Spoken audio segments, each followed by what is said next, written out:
જૂનાગઢમાં મહિલા વ્યાજખોર સામે ફરિયાદ નોંધાઈ છે। 10% વ્યાજે પૈસા આપી ધમકાવવાનો આરોપ છે।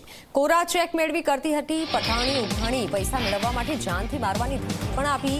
દિવ્યા સાલવાણી વિરુદ્ધ નોંધાયો છે ગુનો। પોલીસે વ્યાજખોર વિરુદ્ધ તપાસની કામગીરી શરૂ કરી છે। દિવ્યા સાલવાણી વિરુદ્ધ ગુનો નોંધાયો છે। વ્યાજખોર વિરુદ્ધ પોલીસની તપાસ।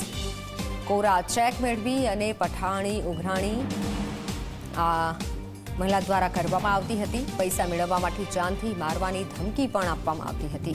ત્યારે હાલ તો પોલીસે તપાસ હાથ ધરી છે। દિવ્યા નામની આ જે મહિલા છે તેના વિરુદ્ધ ગુનો પણ નોંધાયો છે। ફોનલાઈન પર સંવાદદાતા અશોક જોડાઈ ચૂક્યા છે। જી અશોક, કોણ છે આ મહિલા અને પોલીસની કેવી તપાસ?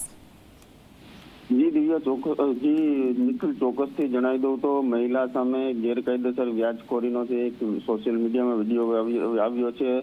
10% જેવા પૈસા આપીને ધમકી આપતી હતી। કોરા ચેક મેળવી અને પઠાણી પણ ઉઘરાણી કરતી હતી। જાનથી મારી નાખવાની ધમકી આપતી હતી। આ દિવ્યા સેલાણી છે તે વ્યાજે પૈસા આપતી હતી। પોલીસ સામે ગુનો નોંધી અને તપાસ છે તે શરૂ કરવામાં આવી છે। વ્યાજખોરો સામે લાખ કરતી પોલીસ છે, પરંતુ આવા વ્યાજખોરોના લીધે અનેક લોકો ભોગ બનતા હોય છે। જી બિલકુલ, આભાર।